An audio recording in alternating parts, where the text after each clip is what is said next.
Hola, ¿qué tal? Bienvenidas a la sesión de hoy, 28 de marzo de 2025, del Seminario de Redes Femeninas en la Historia y Estudios de Género. Mi nombre es Lilia Vallardo y a nombre del Colegio de Jalisco y de este seminario les doy la más cordial bienvenida. Bueno, pues antes de presentarles el programa de esta mañana, quisiera recordarles que esta sesión está siendo grabada de tal manera que pueden seguirnos o volverla a consultar, bueno, siempre y cuando esté dentro del mes, en nuestra página del Facebook, o bien también la pueden consultar en nuestra red social del Seminario de Redes Femeninas en la Historia y Estudios de Género. En Instagram estamos como @redesfemeninas_coljal. Y bueno, pues también les invitamos a escuchar nuestro podcast en Spotify, que está como Hilanderas de lo Social. El día de hoy tendremos 3 ponencias, como ya es costumbre, de tal manera que, bueno, les recuerdo a las participantes de esta mañana que cada una de las ponentes tendrá 20 minutos para su participación. Posteriormente les cederemos la palabra a sus lectoras y para que les den sus comentarios en 10 minutos. Y bueno, pues al final de la sesión tendremos las preguntas y comentarios generales de las 3 ponentes. Bueno, pues a veces es un poco penoso para nosotras estarles recordando el tiempo. De verdad ofrecemos una disculpa, quisiéramos tener más tiempo para poder escuchar sus interesantes investigaciones, pero pues de la verdad las actividades de aquí del Colegio de Jalisco agendadas después de este seminario pues nos hacen tener que ser pues muy estrictas con el tiempo, así es que a las participantes, tanto a las lectoras como a las ponentes, a quienes les doy la más cordial bienvenida también, pues les recuerdo que en caso necesario les estaremos escribiendo en el chat de esta plataforma, pues si ya se les está acabando el tiempo. Así es que les pedimos encarecidamente que estén pendientes del chat del Zoom. Y bueno, pues una vez dicho esto, quisiera pues ahora sí que comenzar con nuestra primera ponente, que va a ser la maestra Anayeli Jiménez Chimil. Ella nos acompaña de la Escuela Nacional de Antropología e Historia. Y bueno, pues me voy a permitir leer una breve semblanza de ella. Ella es licenciada en Historia por la Facultad de Estudios Superiores Acatlán, UNAM. Sus líneas de investigación son Mesoamérica, la cosmovisión y las mujeres muertas en parto, ciguateteo entre los mexicas. Es maestra en Antropología Social por la Escuela Nacional de Antropología e Historia. Dentro de sus líneas de investigación se encuentran género y política, mujeres indígenas, migración indígena, mujeres migrantes mijes, el ciclo reproductivo y corporalidad mije. En la actualidad se encuentra cursando el doctorado en la misma casa de estudios. Es integrante del grupo de trabajo Racismo y Discriminación del Seminario de Investigación en Juventud, SIG, de la Universidad Nacional Autónoma de México, UNAM. Esta mañana nos va a presentar la ponencia titulada Cuerpo y ciclo reproductivo, anotaciones sobre el conocimiento de las mujeres migrantes mijes radicadas en el Estado de México. Bienvenida, Nayeli, te escuchamos. Muchas gracias. Antes que nada, agradecer estos espacios que se abren para platicar sobre nuestras investigaciones. Y bueno, como ya lo dijo la maestra, les voy a presentar el trabajo que he hecho, sobre todo en maestría, y ahorita, bueno, sigue la continuación en el doctorado, pero que se centra en profundizar sobre el cuerpo y el ciclo reproductivo entre mujeres migrantes mijes en Nicolás Romero, Estado de México. Y bueno, como parte de los elementos teóricos que tomo para la investigación, en primer lugar, es analizar el ciclo reproductivo que involucra la menstruación, el embarazo, el parto y la menopausia. Entonces, por ello, para mí, y al hablar de mujeres migrantes, fue importante ver el peso que tiene la cosmovisión mije dentro de la manera en la que se ve el cuerpo, así como tomar en cuenta el cuerpo también como un elemento fundamental, ya que a partir de en la cosmovisión se puede ver cómo se ven estas taxonomías, tanto de edad, sexo, y todo ello que permean el estatus que tienen, en este caso, las mujeres. Así como el género, bueno, el trabajo está visto desde la perspectiva de género, a través de ver las construcciones socioculturales, tanto de hombres y de las mujeres, pero en específico nos centramos en ver cómo es que las mujeres construyen este ser mujer y sobre todo al hablar del ciclo reproductivo femenino, pues incluye directamente a las mujeres. Por eso es que estos elementos teóricos fueron importantes para hilar este conocimiento que se obtuvo. Por ello, la pregunta de partida fue cuáles son las experiencias en torno a esta construcción del cuerpo entre las mujeres mijes y esto cómo se refleja en las etapas del ciclo reproductivo y en el conocimiento que detentan. Esto fue importante al estar en un contexto migrante y al ver que hay diferentes agentes que interactúan. Como veremos en la parte final, un poco las mujeres toman una parte de la cosmovisión mije, puesto que ellas crecieron, parte de su infancia y juventud la pasaron en la comunidad, y otra parte también fue como reestructurada, digamos, a partir del discurso médico y escolar y también de las redes sociales. Entonces vemos también cómo se va construyendo de diferente manera. Para ello, en mi trabajo fue importante ver cómo se da esta construcción del cuerpo y de lo masculino en los mijes. Por lo tanto, este trabajo pues fue más bien historiográfico, ver qué es lo que se había escrito sobre el tema y cómo lo habían escrito. Y para mí fue importante ver que muchas de las mujeres mijes, antropólogas, han escrito sobre el tema. Si bien ellas se centran muy bien en la participación política de las mujeres, dejan ver parte de esta cosmovisión mije porque también es algo que a ellas les interesa explicar y entender. Por ello, parte fundamental de esta cosmovisión mije, pues es la tierra. Esta tierra que posee la parte masculina y la parte femenina, algo fundamental en Mesoamérica al hablar de la dualidad, pero también ver que la construcción del entorno de las montañas está visto como un cuerpo que está, la montaña tiene brazos, tiene corazón, tiene ombligo, y cómo también esto se puede ver en la cosmovisión. Entonces, para ello fue importante. Y por ello, bueno, aquí cito a la antropóloga Vázquez García, Carolina, que menciona esto, que se construyen en los símbolos, mitos, cuentos, leyendas, el aprendizaje de las prácticas que se nos muestran la relación y el significado de los lugares sagrados, elementos de la naturaleza, montañas, plantas, cerros, manantiales, símbolos en los cuales se relacionan lo masculino y lo femenino. Y es importante ver, eh, a partir de los estudios que hay, cómo, digamos, un cerro tiene propiedades masculinas, otro tiene propiedades femeninas y cómo va cambiando. Pero para mí fue importante ver qué había detrás de ello, por qué tenían estas propiedades. Y es interesante ver en algunos lugares sí hay una historia, digamos, del cerro, ¿no? Y en algunos narran esta disputa entre lo masculino y femenino, ¿no? Entonces, para mí fue importante verlo porque parte fundamental también de verlo y un poco retomando a Bourdieu fue ver cómo es que aparece, digamos, en los mitos esta reproducción de los elementos masculinos y femeninos, ¿no? Bueno, ahorita no voy a profundizar tanto, pero es algo que me interesaba. Y para ello tomé de ejemplo a dos héroes culturales, mijes, que son Tajeu y Concoy.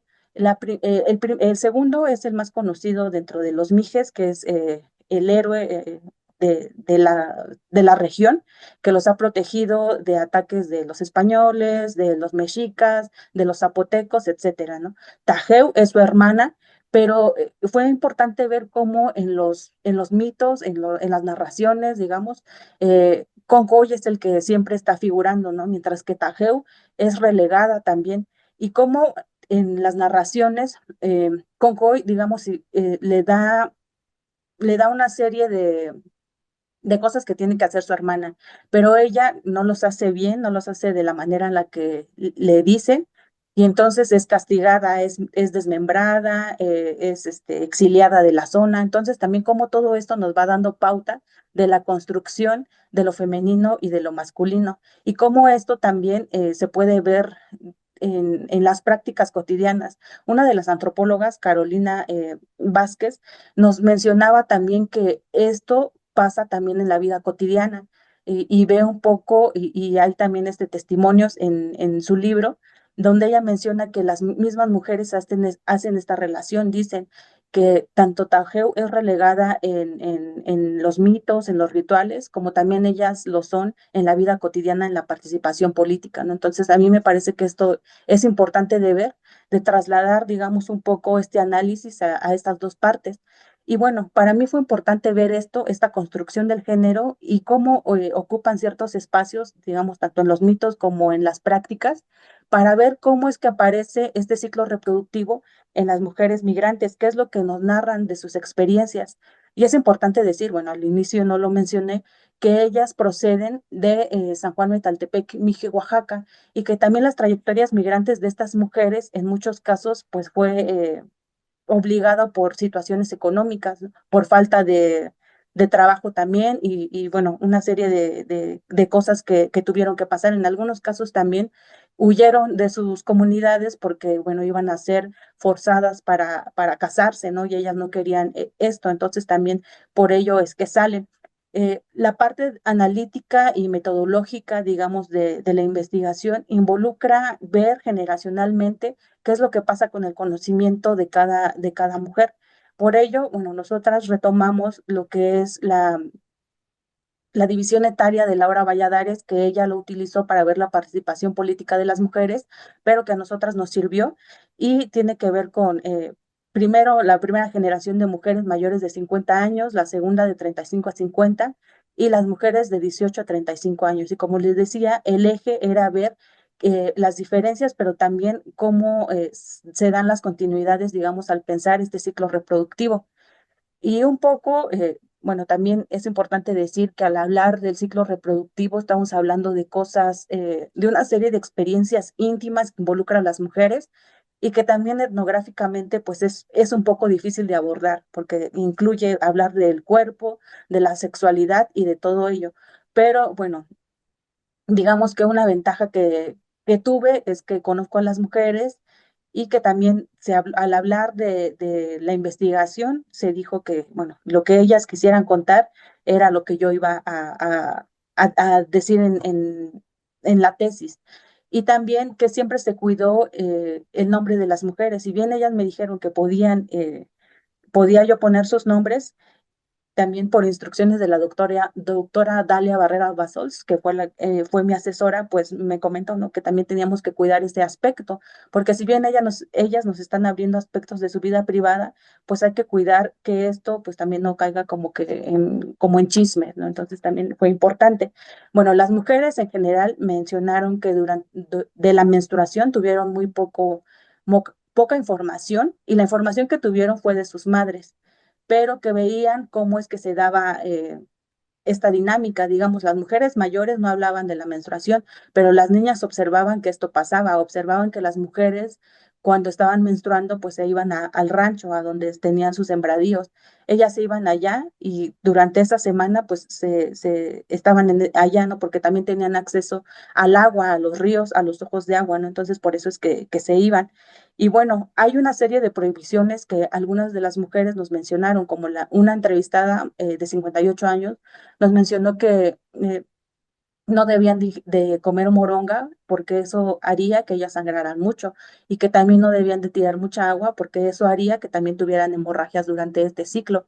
Y bueno, también algo importante de decir es que las mujeres siempre buscaron cómo atender la menstruación. Si bien ellas no estaban en condiciones de pobreza extrema, ellas buscaban cómo hacer sus pantaletas, ¿no? En algunos casos decían que rompían trapitos y los cosían para hacer sus pantaletas, pero que también ocupaban pues pedazos de trapos de ropas para ocuparlas como toallas, ¿no? Entonces también es importante ver un poco esta parte de cómo ellas decidían y resolvían, ¿no? En ese momento lo que tenían que hacer para tener los insumos, digamos, un poco necesarios para pasar esta etapa. Y bueno, es importante decir que también sobre el embarazo y el parto fue la etapa donde más información hubo, a diferencia, por ejemplo, de la menstruación. Y en este caso, también las mujeres replicaron esto de que no tuvieron información suficiente al hablar del embarazo, solamente de lo que observaban y de lo que veían. Y fue hasta que ellas ya estuvieron casadas, bueno, con pareja, que pues se dieron cuenta qué es lo que ocurría. También veían lo que pasaban sus mamás, sus tías, sus abuelas, etcétera. Y bueno, una parte importante es que una de ellas nos mencionó que siempre se les decía que cuando ellas ya tuvieran pareja, lo que tenían que hacer era embarazarse, ¿no? De lo contrario, se iba a murmurar que eran estéril y lo cual iba a afectar también este estatus de ser mujer, ¿no? De no ser una mujer plena, digamos, en este aspecto de la reproducción humana.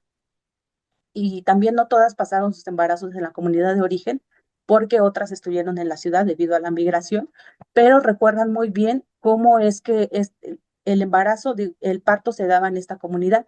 Ellas mencionan que lo que pasaba era que las mujeres solitas tenían a sus bebés, bueno, era un modelo que se seguía en el travesaño del techo, colocaban un lazo del cual ellas se sostenían y hincadas estaban y abajo estaba un petate y de ellas se sostenían para pujar y tener al bebé, ¿no? El bebé caía en el petate y así es como ellas solitas tenían a sus hijos, ¿no? Entonces también es necesario hacer referencia a ello y también que había toda una red detrás de ello. Las mujeres, sus madres, sobre todo sus madres, eran las que estaban ayudándolas, porque después del parto, lo que se hace en esta comunidad es dar una comida especial, una comida hecha con chiles y con hojas de aguacatillo.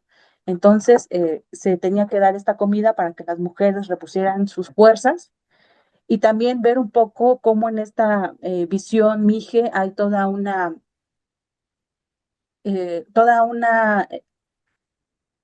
necesidades que se tienen que cumplir al cuerpo, ¿no? Necesidades que tienen que ser saciadas, pero estas son a través de la comida, ¿no? Que se da. Y también ver, bueno, muchas de las mujeres nos comentaban que ellas siguen toda su jornada de lo que hacían normalmente las mujeres, ¿no? Es decir, las mujeres embarazadas tenían que ir al molino, tenían que cargar leña, tenían que ir a trabajar en sus tierras y todo ello, ¿no? Entonces es importante también ver que digamos que un poco la noción es diferente si la comparamos a la ciudad, ¿no? A esta visión médica, donde las mujeres en ciertos aspectos, si es posible, tienen que guardar reposo, ¿no? Y en esta visión, Mije, pues no ocurre de esa manera, al menos a través de las experiencias que las mujeres nos dieron. Y bueno, una vez que nace el niño o la niña, lo que hacen es hacer la costumbre que se tiene en esta comunidad, que es matar un pollo y dar de comer a las personas para que le vaya bien a la criatura, ¿no? Y bueno, finalmente, al hablar de la menopausia, las mujeres no todas han pasado esta etapa, ¿no? Eso también es importante de decir. Y las que han pasado, pues solamente mencionaron las cosas que suceden, ¿no? Que tienen muchos bochornos, cambios de humor y que han visto que a sus mamás les ha pasado lo mismo, pero nunca se menciona que es la menopausia, ¿no? Sino que se da por hecho que es una etapa nada más que ocurre y ya, ¿no? Entonces también muchas de las mujeres que no lo han pasado expresaron que solamente sabían pues que se dejaba de menstruar y ya, ¿no? Pero no hay tanta información, digamos, comparándolo con esta etapa del embarazo y del parto. Y un poco para concluir, es importante ver que a través de estas etapas vemos también qué tanta información hay de ello, ¿no? Como les comentaba inicialmente, sobre la menstruación hay menos información y a lo mejor en cierta parte tiene que ver con cierta restricción de hablar del cuerpo, ¿no? De la sexualidad, pero también con que este conocimiento, pues no, más bien estos, sí, el conocimiento que se pasa generacionalmente, pues es muy diferente a comparación, por ejemplo, de las mujeres más jóvenes que ya tienen hijas, ellas sí se replantean esta idea de que a sus hijas le quieren dar la mayor información y también se aproximan a ellas desde la ternura, ¿no? Desde el amor. Una de ellas comentaba que a su hija, pues la apapacha, ¿no? Y también le menciona que lo que necesite, pues ella va a estar escuchándola, ¿no? Entonces también vemos cómo va cambiando esta idea de transmitir el conocimiento y qué es lo que se transmite y qué es lo que no y también que las mujeres al hablar del ciclo reproductivo hicieron referencia a toda una memoria familiar que hay, todas estas redes que se enlazan entre la mamá, la hija, la abuela, y se tiene muy presente esto, ¿no? Y también las redes de solidaridad que se tejen, esto es muy importante dentro de la familia, sobre todo entre mujeres, porque son las que están sosteniendo también la manera, bueno, las carencias también y el apoyo que se tiene que las mujeres pues debemos de tener, ¿no? Estas redes. Entonces las mujeres siempre están presentes y algo importante que también las mujeres mencionaban, y esto tiene que ver también con el estatus, es que ellas decían, ¿no? Que no hay mejor cuidado que el de tu madre, ¿no? Porque las suegras, ellas comentaban, ¿no? Las suegras a veces pues no te quieren, ¿no? O no van a estar contigo como lo va a estar eh, tu madre, ¿no? Entonces es lo que ellas mencionaban. Y también que el conocimiento del cuerpo se funda en sus experiencias, así como en parte de la cosmovisión, de cómo se ve esta, esta parte de la Tierra, de la Luna también, y se hace una reinterpretación a partir de los discursos médicos y escolares que ellas ya tienen, digamos, en la ciudad a través de diversos programas sociales, ¿no? Ellas mencionaban que también en oportunidades, pues, se mencionaba un poco de esto y es que aprendieron al hablar de la menopausia y también, por ejemplo, ellas mencionan ya la cuarentena y estas cosas, estos cuidados que se tienen que tener posterior, ¿no? Y bueno, esto es todo y bueno, fue muy breve, pero espero que se haya explicado. Y muchas gracias.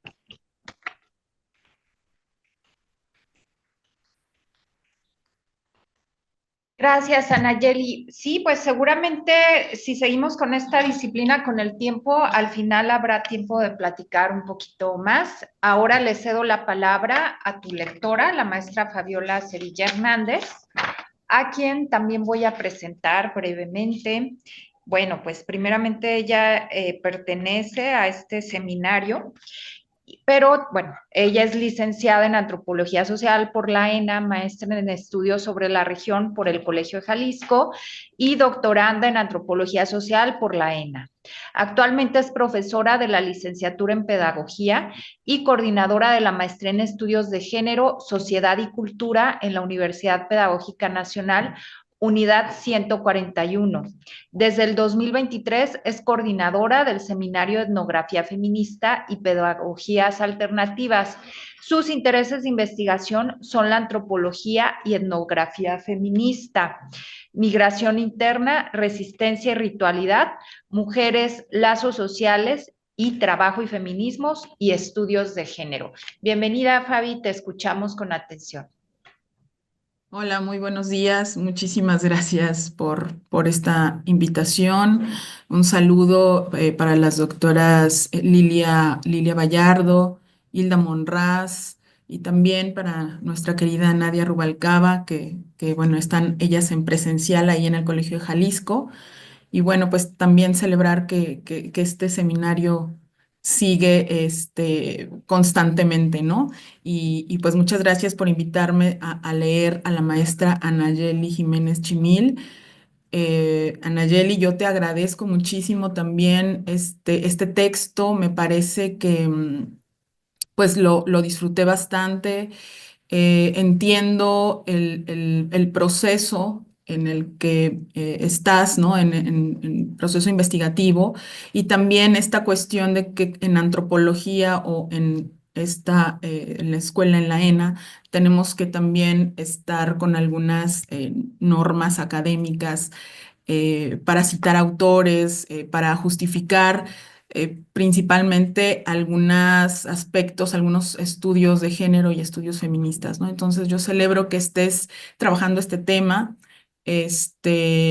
y bueno, preparé un muy breve texto y si gustas después también podemos seguir dialogando, pero bueno. Voy a leer, son 3 cuartillas y para tampoco extenderme demasiado.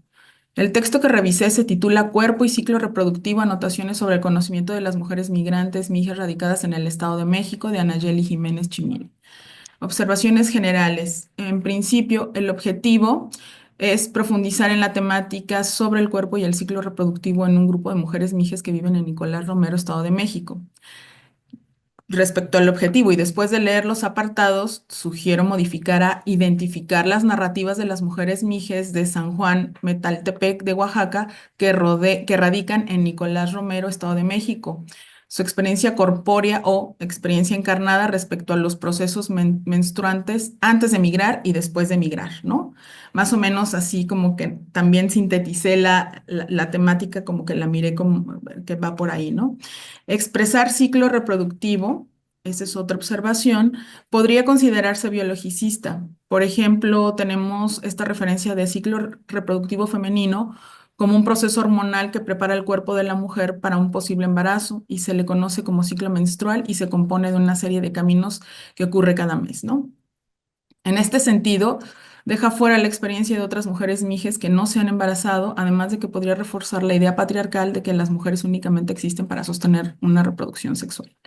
Actualmente en México está el movimiento por la menstruación digna, que busca garantizar que todas las personas menstruantes puedan acceder a productos de educación y servicios de salud, así como entornos libres de estigma y discriminación. Bueno, claro, evidentemente aquí sale un poco del tema de cosmovisión, sin embargo, al ser migrantes están en el Estado de México y estas leyes que ya hay como en 6 estados del país, que es la ley de menstruación digna.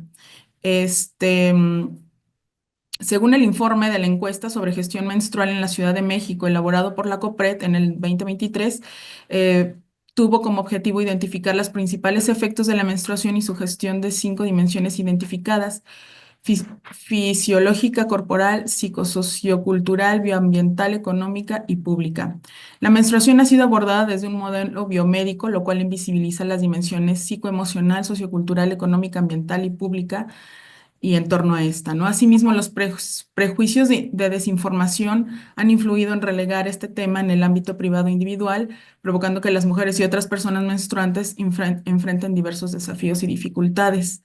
Considero que parte de las narrativas compartidas por las mujeres que entrevistaste hablan justamente de aspectos relacionados con los hallazgos de estos diagnósticos, que dan cuenta, por ejemplo, que persisten los mitos y tabús acerca de la menstruación, que hay desinformación en torno a la sexualidad del ciclo menstrual, la falta de atención clínica especializada, falta de infraestructura, etcétera, ¿no? Y menciono este tema ya que tu investigación podría tener como sustento este marco jurídico también, o sea, contemplarlo, revisarlo, en tanto que están en Estado de México, normativo e institucional, en el que Estado de México lo tiene como una agenda, pero que no ha impactado en los sujetos de la ciudad, la periferia o en situación de desplazamiento por migración, como lo refieres en tu trabajo. Ahora bien, el punto de partida es conocer la cosmovisión, porque ese es otro tema que estás abordando relacionado con el tema sexo-género. Entonces, la sugerencia sería que se revise la bibliografía de teoría de género, como lo que ha escrito Gail Rubin, quien habla justamente de este concepto de sexo-género, ¿no? Por lo cual sería también importante reflexionar qué realmente te interesa conocer, si los aspectos simbólicos particulares de las mujeres migrantes respecto a lo que recuerdan de cuando vivían en San Juan, o las prácticas culturales que están en un ámbito de una dimensión occidental llamada Estado de México, ¿no? En esta ciudad, megaciudad. Lo refiero por los aspectos que también mencionas de dicotomías de los que partimos en antropología para interpretar desde lo que se marca como elementos conceptuales o categorías de la complejidad de una cultura y cosmovisión en algo que puede entrar en propuestas teóricas occidentales. Sugiero que consultes el texto de Colonialidad y Género de María Lugones, Mujeres Anómalas de Antonella Faghetti, Menstruación, Epistemología y Etnografía Masónica de Diana Rosas Riaño, y el Manual de Ginecología Natural y Autónoma del Salvador Bahía, ¿no? De 2017. Respecto a la teoría de cuerpo, sería oportuno que revises Antropología del Cuerpo, Género, Itinerarios Corporales, Identidad y Cambio, de Mariluz Esteban. La obra está conformada en 3 partes. En la primera parte, la autora reflexiona sobre la teoría social y feminista del cuerpo, revisando el estudio del cuerpo en ciencias sociales desde la sociología y antropología, ¿no?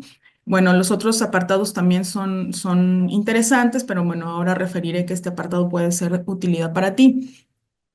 En este texto también la autora identifica a Marcel Mauss como el pionero del análisis socioantropológico del cuerpo en un concepto de técnicas corporales. La autora retoma el planteamiento de Mauss de que no hay comportamiento natural en relación con el cuerpo y que convertirse en un individuo social implica un determinado aprendizaje corporal. También cita a Mary Douglas, que es otra pensadora que rescata la relación que establece entre el cuerpo individual y el cuerpo social, concibiendo al primero como una metáfora del segundo. Foucault también, a Bourdieu, que también tú lo citas, pero también agregaríamos a Merleau-Ponty con la experiencia encarnada y el cuerpo vivido, que son tres estudiosos que considera que son fundamentales en el análisis del cuerpo desde las ciencias sociales.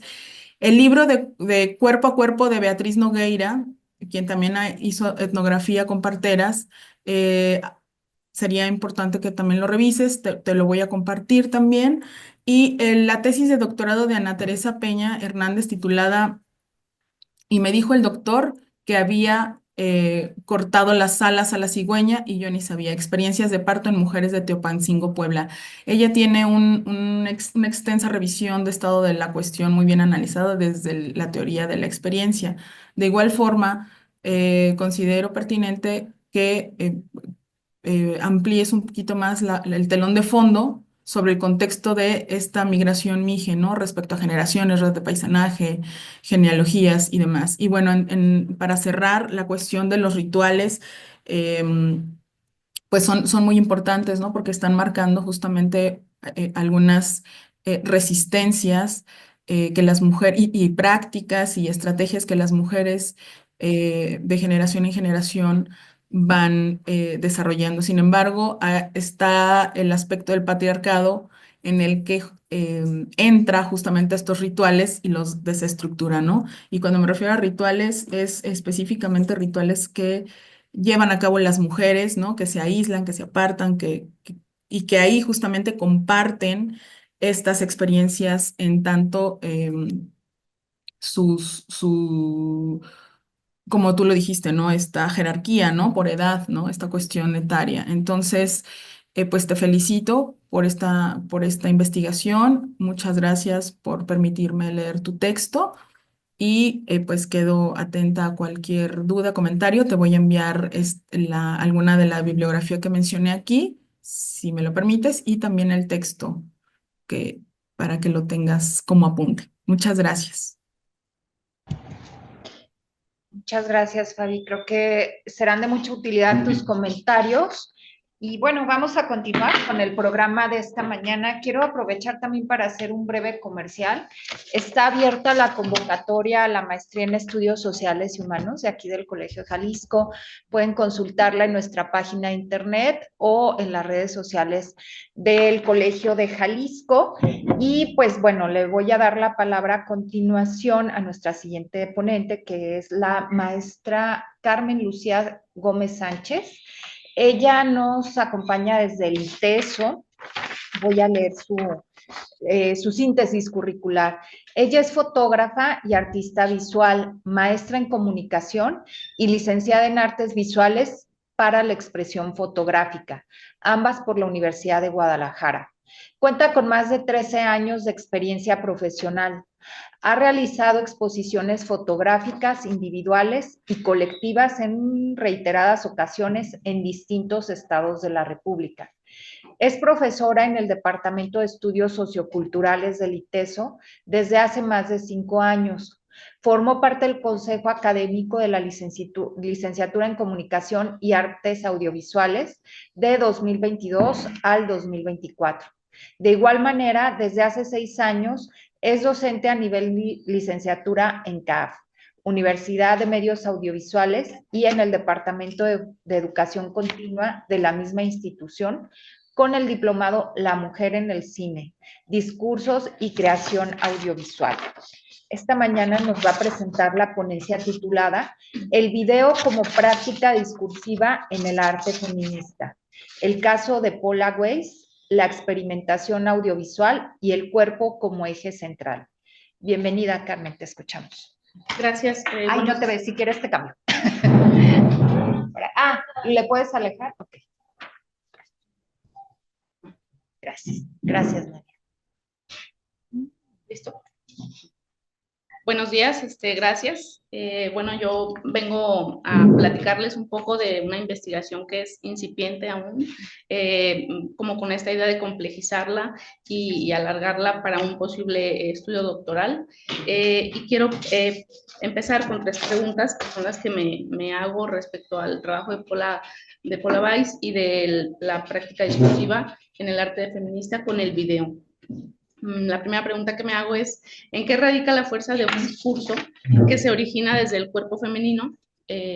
La segunda es, ¿cómo podemos comprender el complejo proceso de la autorrepresentación a través del cuerpo en la obra de Paula?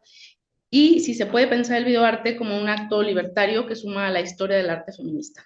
Una vez que me hago estas preguntas, pues quisiera platicarles un poquito, primero pues pensar el video, ¿no? Como este medio discursivo, que desde los 70s y 80s en México empieza como esa cuestión de la experimentación y muchas mujeres artistas deciden experimentar con este formato debido a la accesibilidad. Sí, el asunto del video casero permitió como democratizar la creación artística desde estos medios. También hace que se presente como una ruptura.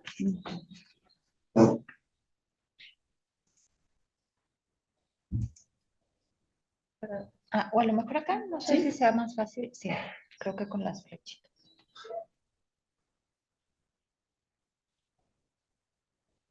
Bueno, ok. La accesibilidad, como les decía, que es una cuestión de la democratización en la creación artística, que muchas mujeres tuvieron la oportunidad a través del video casero. Esto quebró jerarquías tradicionales, ¿no? En las instituciones artísticas y facilitó una voz propia de estas mujeres artistas a través del video y de la práctica discursiva en este formato. Bueno, por ahí están, les voy a acompañar la presentación con algunas imágenes que son parte del trabajo de Paula. Hay poca investigación respecto a lo que hizo Paula Weiss a lo largo de su vida, que fue corta en realidad. Hay un trabajo muy interesante de Alejandra Arrieta, que es una documentalista. Ella es la que nos acerca un poco más a estos archivos y a estos trabajos que hizo Paula en sus casi 40 años de vida. Nace en el 47 en Ciudad de México, y ella es como que la que inicia, sí, gracias, esta experimentación audiovisual, obviamente con una apertura que tuvo al irse al extranjero a estudiar. Allá conoció a videoartistas como Nam June Paik, que fue uno de los pioneros también en el medio. Después viene y estudia la licenciatura en comunicación y empieza a experimentar con la cámara de video tal cual, ¿no? Pero bueno, fallece tempranamente en los 90s. La cuestión de la visión de Paula, bueno, que para empezar inicia con este concepto de teleasta, ¿no? Que para muchos dentro de las artes también fue como minimizado. O sea, ella decía que ella era teleasta porque jugaba con esta apropiación del video en el formato televisivo. Entonces es que empieza pues con a construir este concepto. Y la cámara como una extensión de su cuerpo, porque Paula siempre, como algo muy característico de ella, es que siempre traía la cámara en el hombro, y a partir de ahí es que empezaba a hacer sus creaciones, ¿no? Y también esta cuestión interesante entre el arte y la vida, que para Paula eran como una simbiosis, ¿no? O sea, no separaban pues la cuestión de lo que vivía, de sus emociones, con su práctica artística en el video. Y yo quise trabajar pues con su obra más emblemática. Tampoco es que tenga muchísimas obras, por lo mismo que vivió poco tiempo, pero la de Mi Corazón, que se hizo en el 86, es la más conocida de Paula, y tiene como 4 aspectos que me gustaría platicarles, porque los mezcla, ¿no? Esta narrativa que mezcla primero con el terremoto del 85, ¿no? En el video vamos a ver episodios de esta catástrofe que vivieron en Ciudad de México. También empezamos a ver un corazón que se mezcla como con la ciudad, y empezamos a escuchar como latidos. Se genera un testimonio visual a partir de esto que ella nos comparte de acuerdo al terremoto y a lo que vamos viendo con el corazón o con su cuerpo mismo. Y entonces empieza o irrumpe en esta cuestión pues como una experimentación radical entre lo que estamos viendo en el video de acuerdo a lo que también vamos escuchando, pero ahorita más adelante les digo qué onda con el sonido. Primero con la narrativa. Es un video fragmentado, ¿no? O sea, tiene como pedacitos de ella misma, luego pedacitos del terremoto, luego va y hace como abstracciones de su cuerpo, luego va con el corazón, se ve que está latiendo el corazón, entonces es como un collage, ¿sí? Y juega con las imágenes todo el tiempo. Es como si estuviera bailando a través de las imágenes y ella misma está bailando y la vemos en el video bailando en pedacitos, pues que se van como, que van jugando. ¿Sí?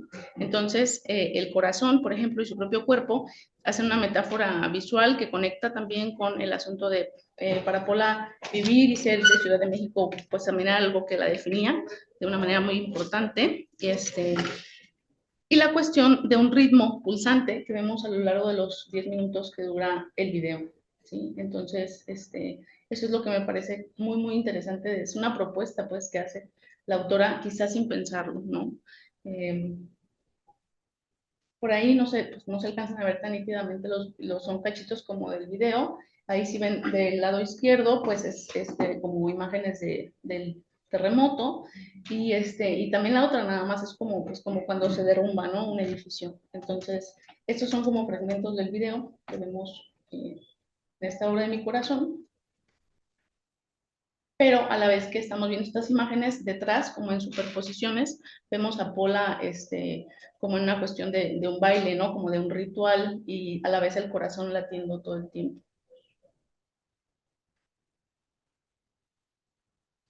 La cuestión de como estos patrones que Pola jugaba mucho con los colores, ¿no? Como con esta cuestión de la edición análoga, y eso también se presencia en el video. Los colores, ¿no? El asunto de las saturaciones de los colores con su cuerpo o con el corazón, en diferencia o en contraste con las imágenes de Ciudad de México, que pues son grises o son opacas. Y la sobreposición de imágenes que va a ser parte de su narrativa de forma como consecuente en todas sus obras, no solamente en mi corazón.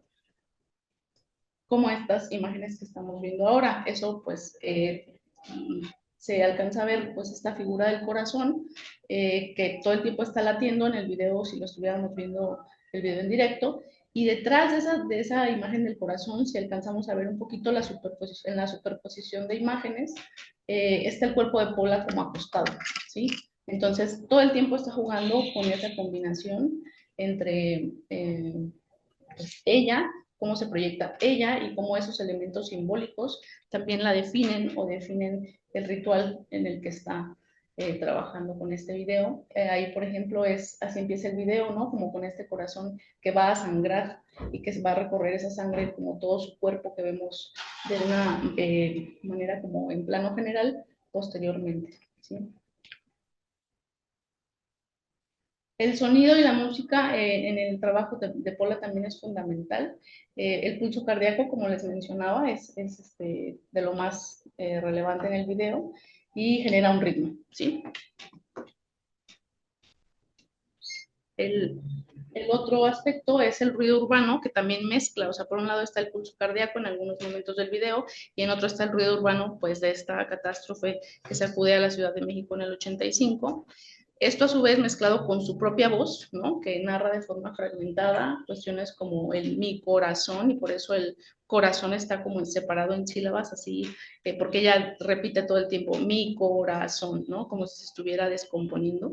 Y también eso nos da la idea de,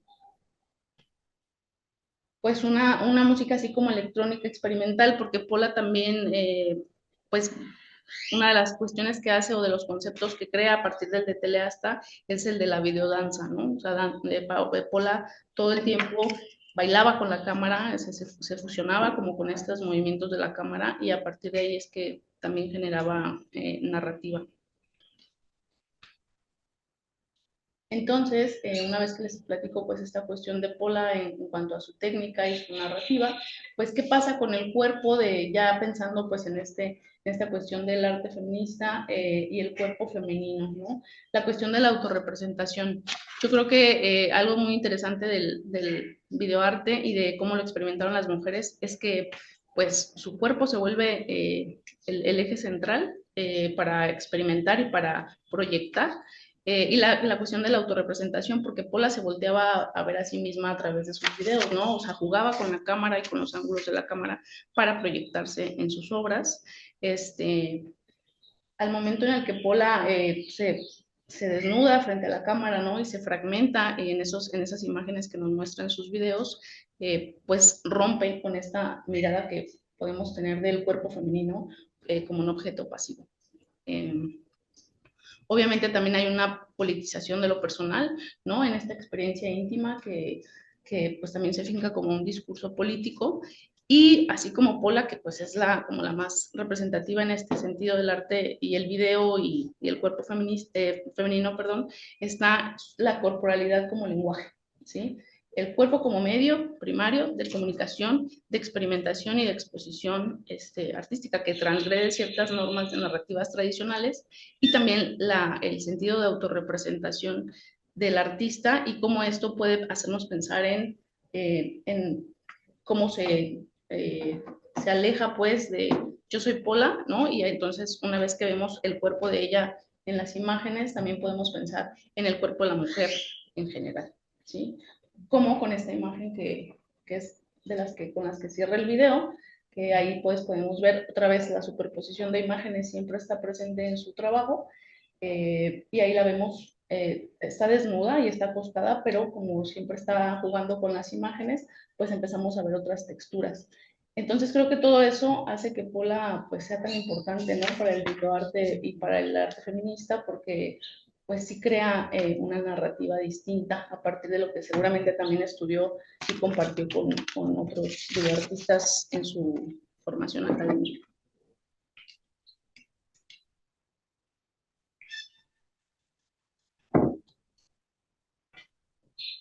Voy muy rápido, pero que sí. Ok, entonces, pensando un poco otra vez en estas cuestiones de por qué, o volviendo un poquito a mis preguntas, ¿no? O sea, ¿por qué hay una fuerza en ese discurso que se origina desde el cuerpo femenino? Creo que Pola nos lo deja muy claro a través de cómo se proyecta en sus obras, y también el cómo a partir de ahí nos hace pensar en el cuerpo de distinta manera, ¿no? No como objeto de deseo, no como un cliché dentro del que existen miradas como con ciertas particularidades, sino en que se proyecta y se abre pues esta concepción del mismo cuerpo femenino, ¿no? Hay un complejo proceso de autorrepresentación también por esta cuestión técnica que ella utilizó y que de alguna manera también propone, ¿no? Esto es como collage de las imágenes poquitas que les muestro, pero ustedes se pueden acercar a su obra que está de forma libre en internet, y todo este juego con los colores saturados, ¿no? También propios de la época, pero que definen como la silueta de su cuerpo, que luego se disuelve entre las texturas, entre las palabras, entre las otras imágenes que superpone. Y algo que también me parece muy interesante de Pola es la superposición de imágenes, ¿no? Que a lo mejor para nuestra actualidad, pues eso es algo que ya pues, se ha trabajado bastante, pero en su momento Pola propone eso también, ¿sí? Y entonces, pues también pues, quisiera volver a mi pregunta de que si el videoarte permite, ¿no? Este acto libertario que suma a la historia del arte feminista, yo pensaría que sí, o sea, que hay a lo mejor poco estudio, bueno, pues sí hay poco estudio respecto a trabajos como el de Pola o como el de otras artistas que trabajaron videoarte, pero yo creo que ahí es donde las mujeres se encontraron, pues, para expresarse de una forma que no tenía como estructuras finas, ¿no? O estructuras así como muy pues como el cine mismo, ¿no? O sea, ¿por qué las mujeres no se fueron a trabajar desde la libertad de la autorrepresentación en el cine? No porque no haya sido, pero el video permitía que desde lo casero pudieras jugar con el formato de una forma distinta, ¿no? Desde otro modo y otro lugar.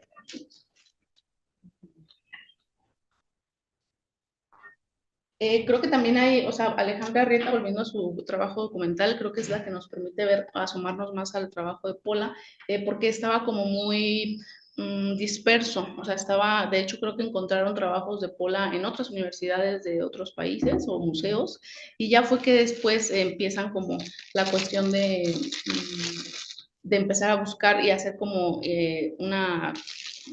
como hilar, ¿no? Las pistas que había dejado con su obra, que podemos pensar que fue temprana, porque pues vivió cerca de 40 años. También se empezó a hablar hasta mucho tiempo después de qué había pasado con su obra y con su vida, porque ella se suicida, ¿no? Entonces, creo que ese tema también hace que incluso la familia no permitiera en un principio pues, que se exploraran sus materiales, y ya ahora que Alejandra Arrieta hace el documental, que es de 2023, pues eso sí nos permite pensar o acercarnos más bien a Pola desde sus propios archivos, ¿sí? Entonces el videoarte en el trabajo de Pola y en en el arte feminista creo que es como un reflejo, ¿no? Yo me atrevo a pensarlo así, que es un reflejo de la propia, que es retador, ¿no? Que es expresivo y que es liberador, que se vuelve autónomo, porque el video casero nos permite gestionar este tipo de situaciones o de juegos, tanto visuales como estructurales. Y creo que pues sí, ¿no? Que hay poco trabajo de investigación respecto al videoarte y mucho más respecto a Pola ya como artista muy en particular, que sí se vuelve pionera en el rubro, ¿no? Y que nos deja un montón también de interrogantes, y por eso vuelvo a comentar mi investigación, pues que es como muy, estoy comenzando, pues, pero me gustaría, pues, incluso trabajar más a profundidad, tanto trabajo como de Pola, como de otros artistas que se unen a esta disciplina, que ha sido poco explorada, pero que creo que nos deja ver mucho sobre cómo se trabajó la feminista. Entonces, Todavía tiene 5 minutos. 5 minutos. Sonó la alarma, pero tiene 5 Ok. minutos si quieres. Ok, pues me hubiera gustado como ponerles un pedacito del video, ¿no? Porque creo que también, pues como es video, se entiende distinto en las imágenes. Por ejemplo, en esta que les pongo de las siluetas, hacía como mucho, bueno, también era la cuestión de la época, ¿no? Como estos colores fluorescentes, psicodélicos, eran muy, pues sí, estaban muy presentes en esa época. Y Pola creo que lo entendía muy bien y le gustaba. Y también por ahí en el documental nos dejan ver que se minimizaba mucho esta práctica del video, ¿sí? Era como que, pues teleasta, comunicóloga, ¿no? Como si fuera una disciplina menor. Todo el tiempo vemos imágenes de ella así, ¿no? Como con la televisión, con pues el asunto que establecía relación pues con los pioneros del videoarte en otras partes del mundo también creo que fue muy interesante, pero quiero llegar a esta imagen porque creo que eso pues también define mucho lo que ella hacía. O sea, si ustedes se ponen a revisar 5 de sus trabajos, en todos sus trabajos vamos a ver siluetas que es ella misma, pues, pero siluetas con colores, ¿no? Con estas formas como abstractas que se desprenden de esa danza que ella también gestionaba, al punto de estarse grabando y siendo como una sola con su cámara de video, que aparte decían que nunca dejaba su cámara, como ahora nosotros con el celular, yo creo, ella pues con la cámara todo el tiempo. Entonces, pues más bien abro pues, la discusión y qué piensan de esto que les cuento. Sí. Muchas gracias, Carmen.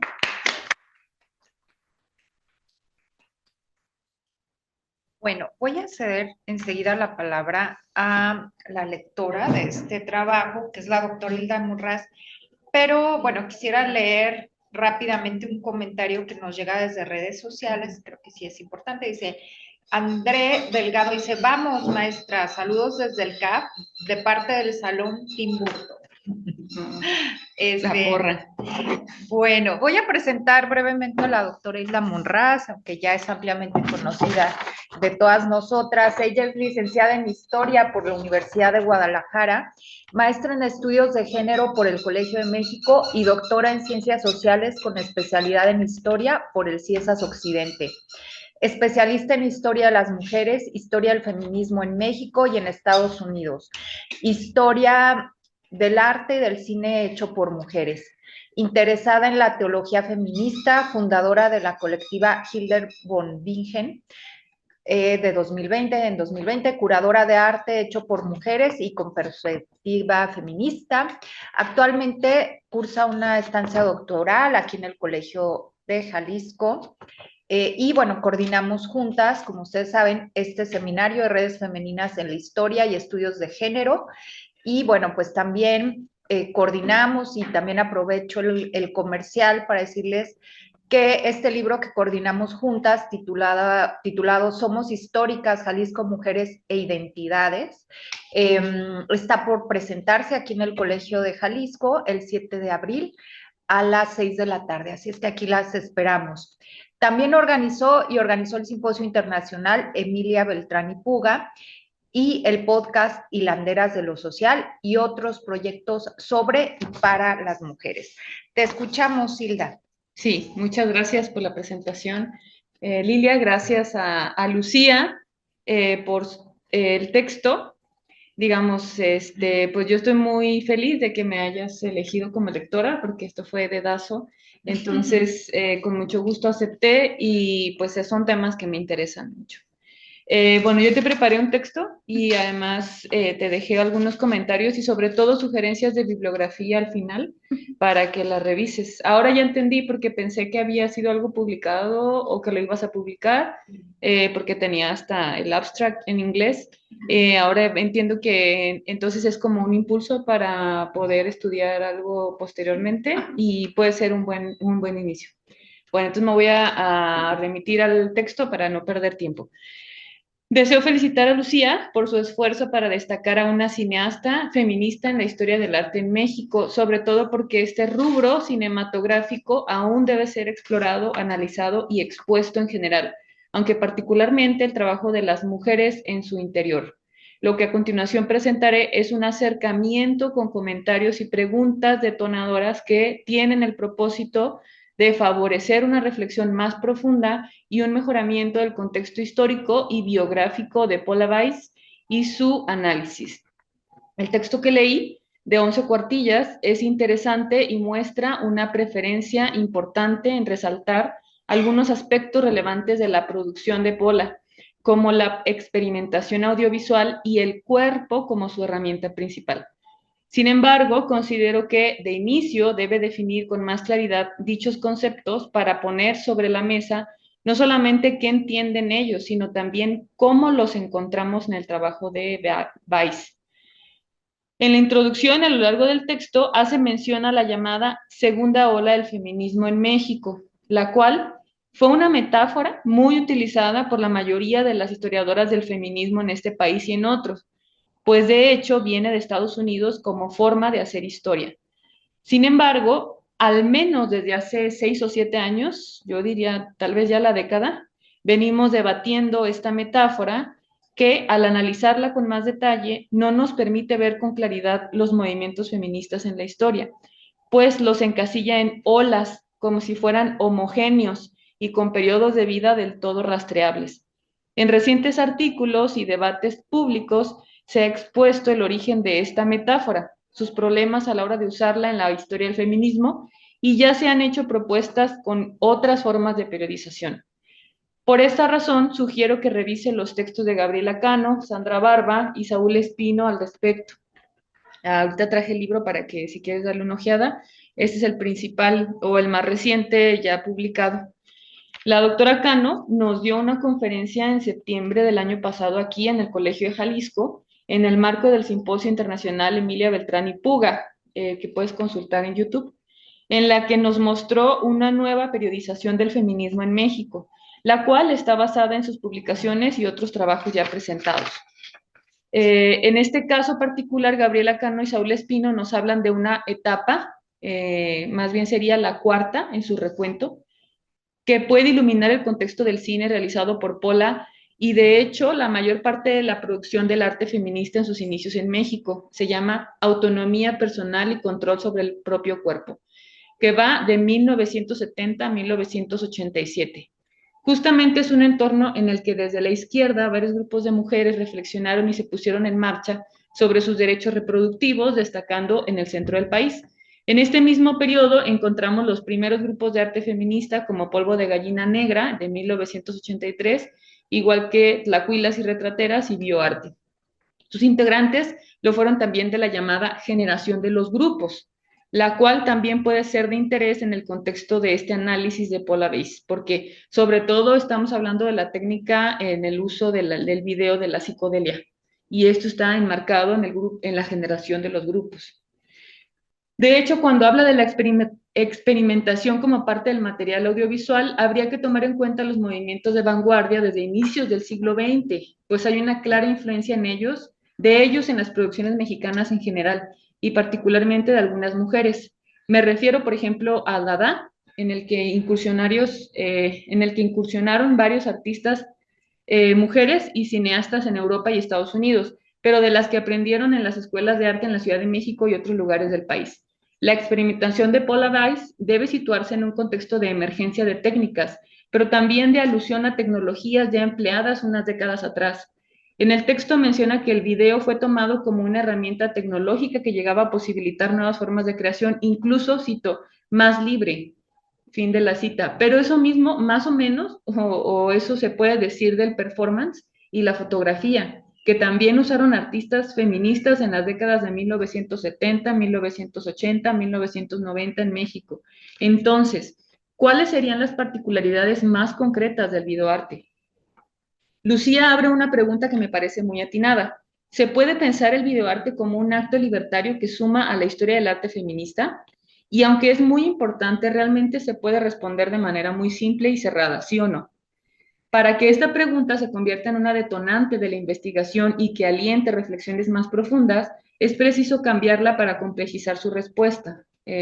Por ejemplo, ¿de qué maneras el análisis de la producción de videoarte realizado por Paula Weiss contribuye a la historia del arte feminista en México? O pueden ser otras, pero que inciten a la búsqueda y a tratar de resolverlas de formas más analíticas. En general, me parece que hay que contextualizar el arte feminista en México de manera más amplia. Es muy importante citar las obras de Judy Chicago y Miriam Shapiro, particularmente con The Woman House en 1972, pues son los indicios de las obras que permearían las creaciones de muchas mexicanas poco tiempo después. Pero también es relevante problematizar en torno a las demandas de las artistas feministas mexicanas situadas en sus entornos desde lo que llamamos la contracultura. En este sentido, no veo conveniente equiparar la producción estadounidense con la mexicana como si la segunda fuera más lenta o atrasada con respecto a la primera, pues son dos países distintos, vecinos pero con sus complejidades propias. Tienen situaciones parecidas, como que en las universidades surgieron los primeros departamentos o apoyos para la creación feminista, tal es el caso de Chicago y Shapiro, y a la par en México de Mónica Mayer, pero tienen muchas diferencias con respecto a lo social y cultural, razones por las que los desarrollos del arte feminista son también distintos en cada país. Me parece que debe explorar de manera más detallada la biografía de Paula Weiss. Menciona que tuvo una vida complicada, pero es preciso hablar de sus orígenes, de su formación, de las redes que tuvo en su vida, de los vestigios que dejó para entender sus creaciones y también en general de su existencia. Por ejemplo, una cosa muy importante es hablar de su formación en la UNAM, incluso su relación con su papá, porque ella decía que tenía una relación más estrecha con su papá, ¿no? Que con su mamá, por ejemplo. Desde la nueva biografía entendemos que la vida de una persona puede iluminar procesos a su alrededor y lo mismo pasa al revés, de manera que al entender la trayectoria de Paula también podemos comprender el entorno de los surgimientos del arte feminista en México, sus dificultades, sus experimentaciones, lo que pudieron realizar y no.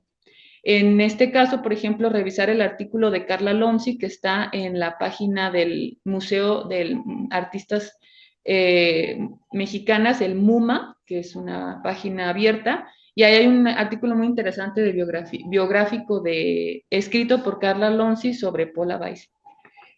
También recomiendo que se pregunte qué entiende por, cito, una visión más empoderada y auténtica de la feminidad, fin de la cita. Pues en el arte feminista un punto importante es cuestionar qué se entiende por feminidad, cómo se ha construido, qué elementos la componen, porque a lo largo de la historia se han dado tributos a lo femenino en negación a lo masculino y al revés. Los trabajos de Paula se han interpretado con una constante pregunta y misterio, desde su vida personal hasta su final trágico, pasando por todas sus enigmáticas respuestas en su producción y en las entrevistas que dio. Otro punto relevante en el arte feminista es la duda de hablar de la mujer o las mujeres, pues en singular pareciera un intento de esencializarlas, o sea, preferimos hablar de las mujeres en vez de la mujer. mientras que se ha reconocido la diversidad y las muchas maneras de ser mujer, dependiendo de sus contextos, pero también de sus decisiones. Felicito a Lucía por desglosar el análisis de la producción de Pola en varios puntos como la narrativa, la técnica y el estilo, los elementos visuales, la música y el sonido, así como el cuerpo como eje central. Esto es algo constante en la creación del arte feminista, sobre todo de las últimas décadas del siglo XX. Recomiendo que detalle con más profundidad estos puntos, pues sirven para entender la obra de la cineasta, aunque también de otras artistas. Desde la historia del cine se puede problematizar aún más cada uno de estos puntos si tomamos en cuenta los procesos de preproducción, producción y postproducción, incluso los de difusión. Preguntas como ¿cómo se pensaron? ¿Cómo se realizaron? ¿Qué había detrás? ¿Dónde se proyectaron? ¿Se festivalearon? Ese tipo de dudas que nos pueden ayudar a entender el enlace, el alcance y las formas que tuvieron. Particularmente, Mi Corazón, de 1986, podría ser analizado y comparado con alguna otra producción audiovisual de su tiempo para entender semejanzas y diferencias en sus técnicas, aunque también en su postura política.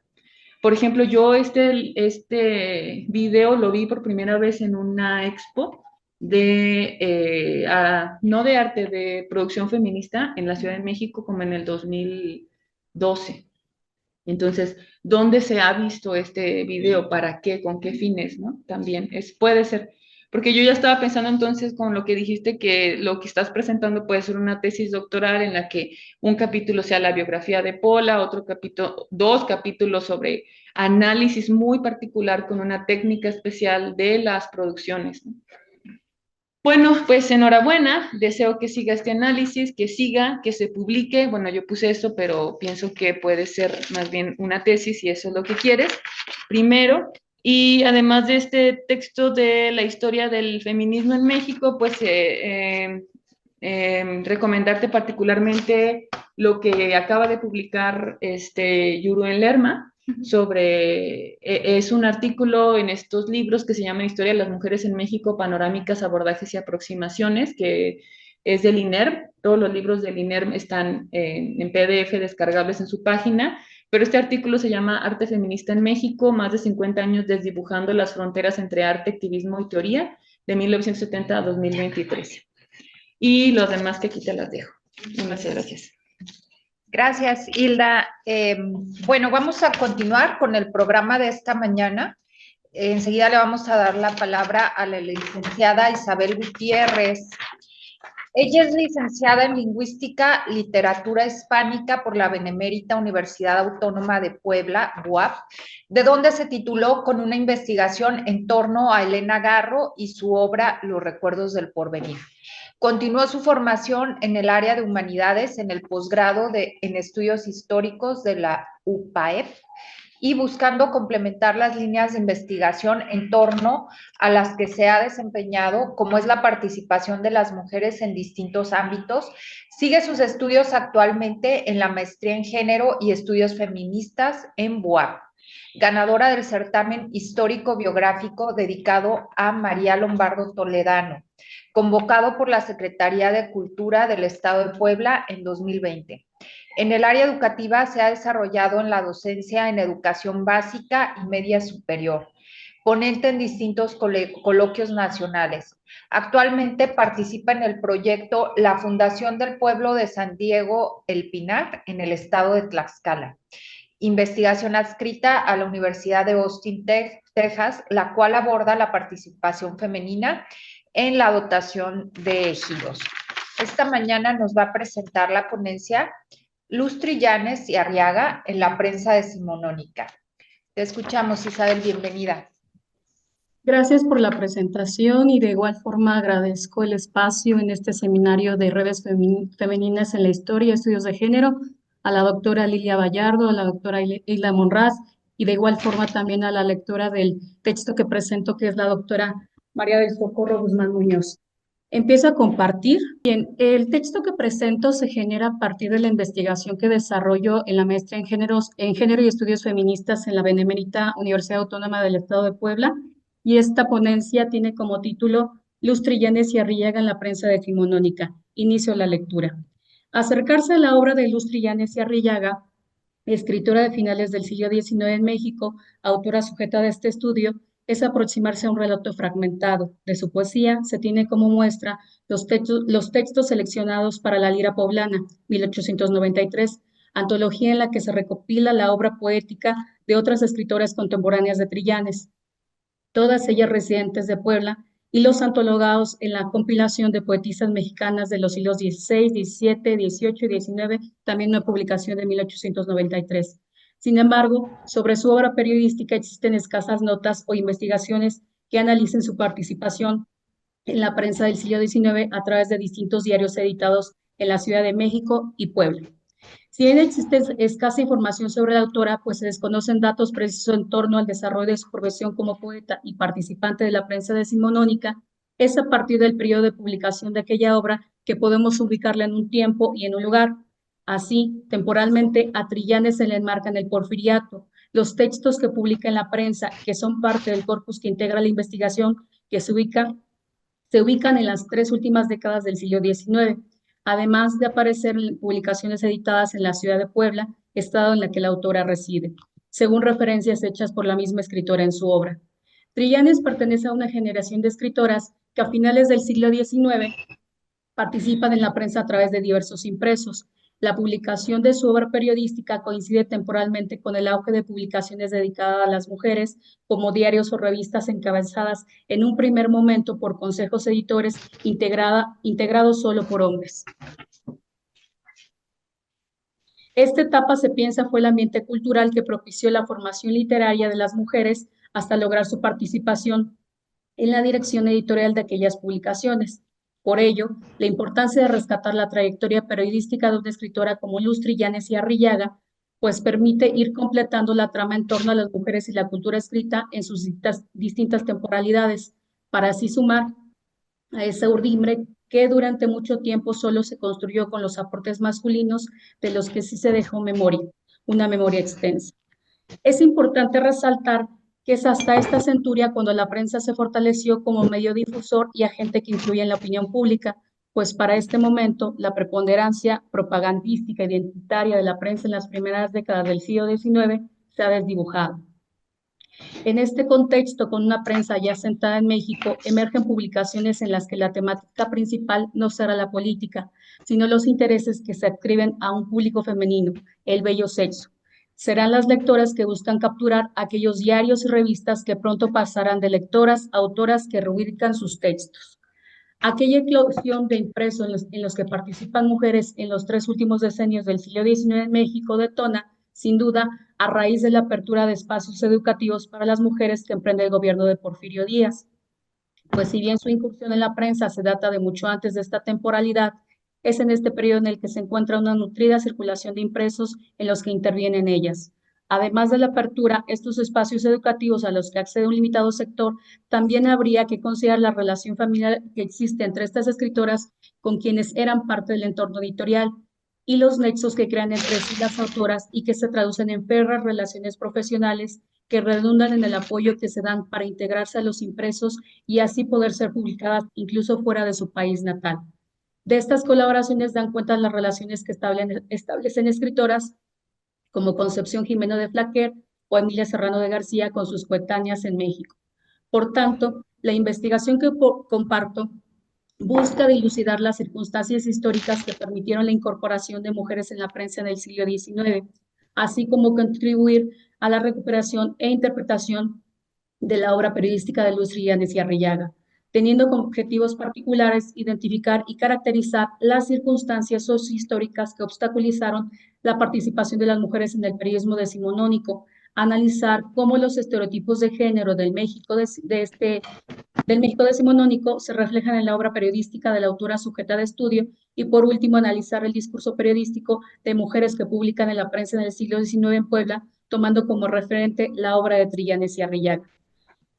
El análisis de la prensa como fuente primaria de la investigación, desde la que se busca recuperar la obra de Trillanes y Arrillaga, se posiciona desde la perspectiva de género en la historia, pues busca explicar las circunstancias sociohistóricas que permiten o limitan la incursión de las mujeres en la prensa del siglo XIX en México, desde la obra periodística de la autora que ya se ha estado mencionando.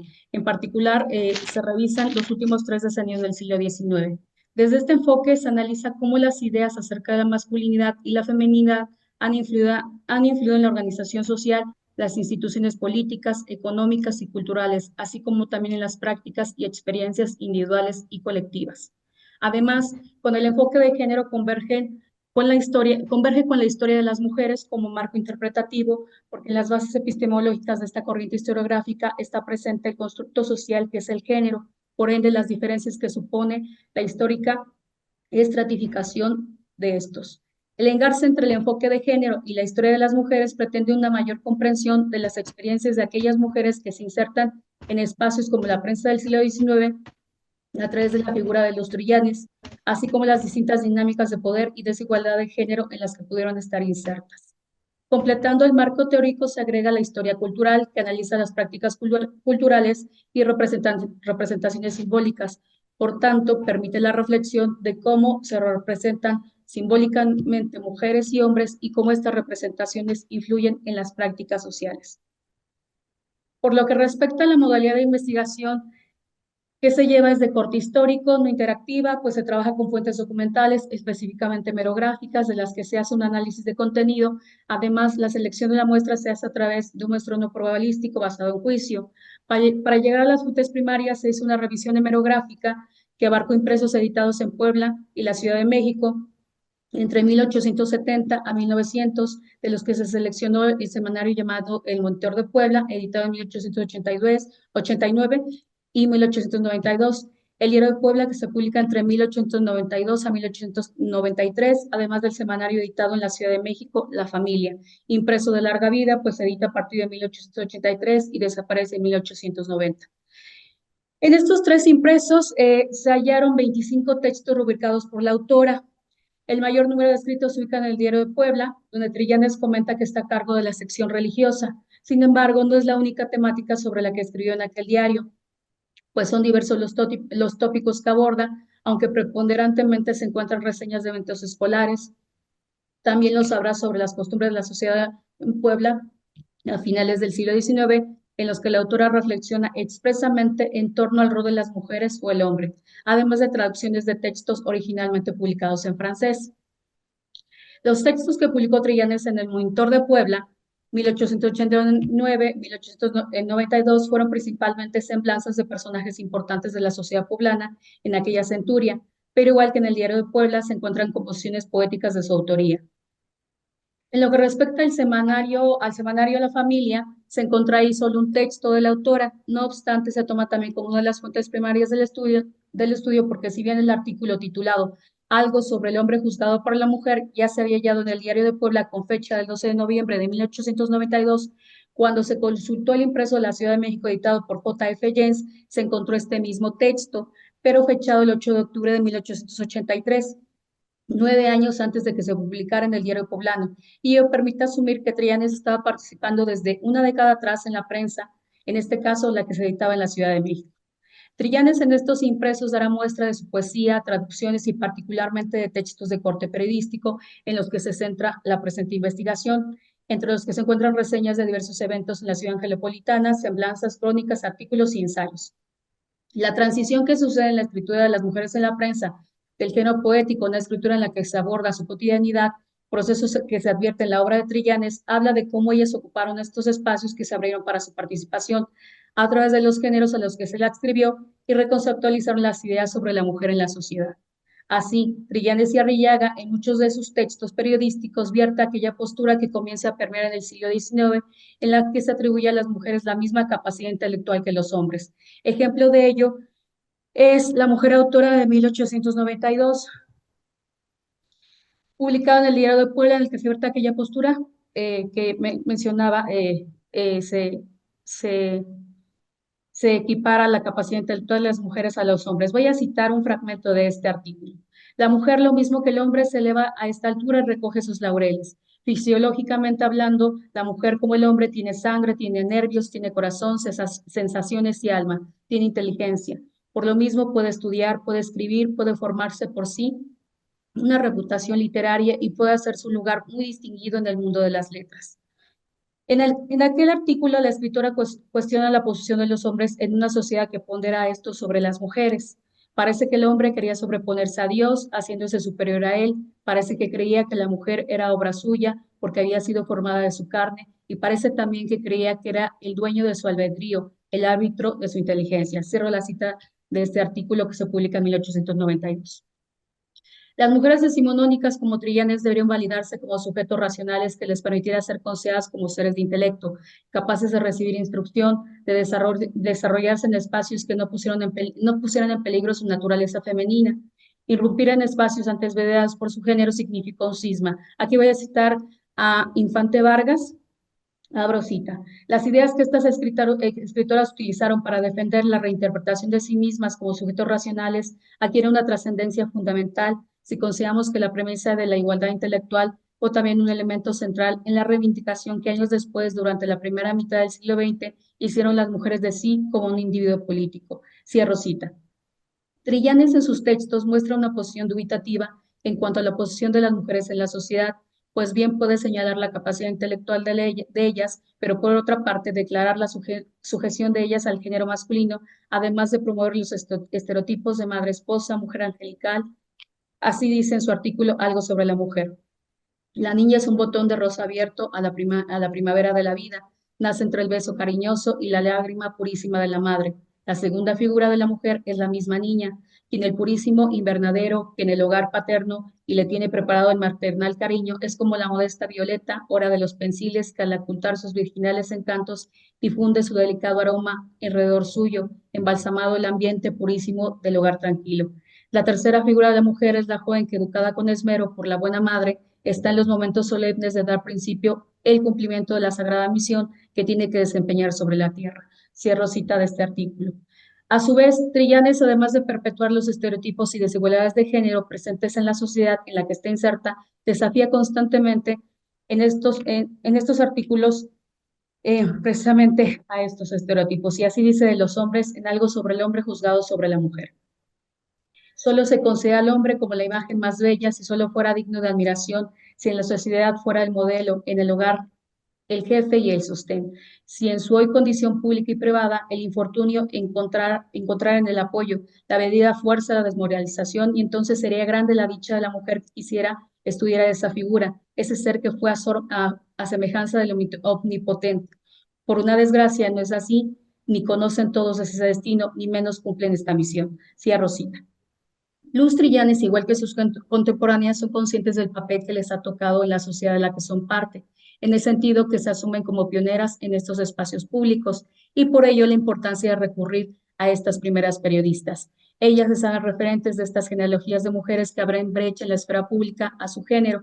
A su vez reconocen que a ellas les anteceden otras mujeres a las que en su obra rescatan. Trillanes en su artículo La mujer autora dice: el cristianismo elevó a la mujer al rango de compañera del hombre, prohibió la poligamia y hizo indisoluble el lazo regalado y el dulce cariño y dio una forma al estado de las sociedades y de los pueblos. La mujer poco a poco se fue elevando. Registrad, si no, los fastos de la historia y veréis cómo en todas las épocas ha visto el mundo grandes mujeres que lucharon con el hombre para abrir una nueva era a las personas de su sexo. Hoy algunas a quienes puede darse el epíteto de hombres nos quisieron hacer patente que si el hombre es viril, es fuerte la mujer cuando quiere puede serlo también. Juana de Arco, la monja de Alferez, Isabel la católica y otras. Tía Rosita.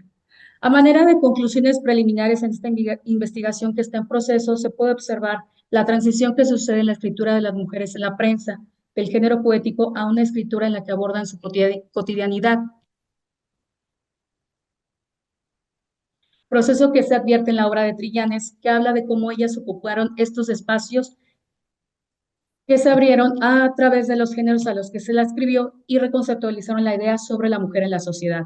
Además, lo que pueden ser temas tradicionales propicios para ser abordados por mujeres fueron también la oportunidad para que desde esto se cuestionase un ordenamiento social o bien sin inquirir aquel orden, valerse de ese resquicio que el status quo permitió para ganar espacios en la cultura escrita. Trillanes, a través de artículos, vierte también esa concepción de la feminidad y masculinidad que identifica su tiempo, que no se cuestiona claramente, pero que sirve de foro para defender la capacidad intelectual de las mujeres. Claramente, los contenidos de aquellas revistas, diarios y semanarios dirigidos al público femenino, en donde encontramos a Luz Trillanes y Arrillaga, se insertan en el discurso presente en el siglo XIX, en el que se considera a la mujer como ser sensible, adscrito al espacio privado. Sin embargo, se comienza a considerar que la participación de las mujeres en la sociedad es fundamental, pues son las educadoras de los futuros ciudadanos. Por tanto, estas publicaciones, voy a abrir una cita de Infante Vargas, representaron lo que habría de ser denominado como educación informal en los años 70 del siglo pasado, lo cual constituye un elemento muy importante, en particular para comprender la forma en que las mujeres pertenecientes a la sociedad decimonónica incorporaron a sus vidas las nuevas ideas y propuestas de la modernidad, al tiempo que reflexionaban sobre su propia condición como seres humanos. Cierro cita.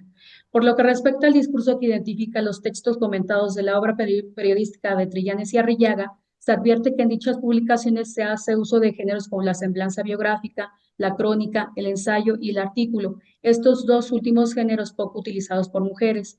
El género por excelencia escrito en las pioneras del periodismo será la crónica, y ello se observa en la obra de Trillanes.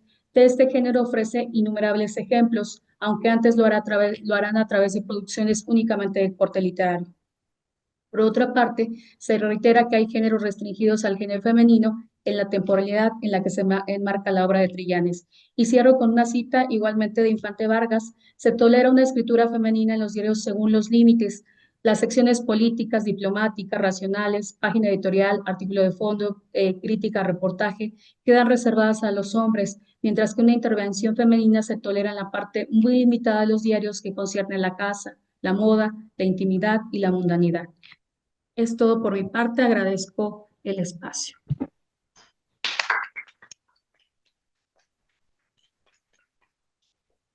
Muchas gracias a ti, Isabel. A continuación voy a dar la palabra a tu lectora, a quien me da mucho gusto saludar en esta ocasión por este medio, por la plataforma Zoom. Ella es la doctora María del Socorro Guzmán Muñoz. Ella es doctora en estudios literarios y lingüísticos por la Universidad de Guadalajara.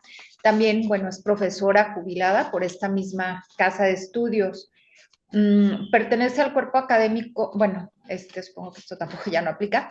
En 1990 recibió el premio José María Vigil por su tesis de licenciatura, La Alianza Literaria en las Letras Jaliscienses del siglo XIX.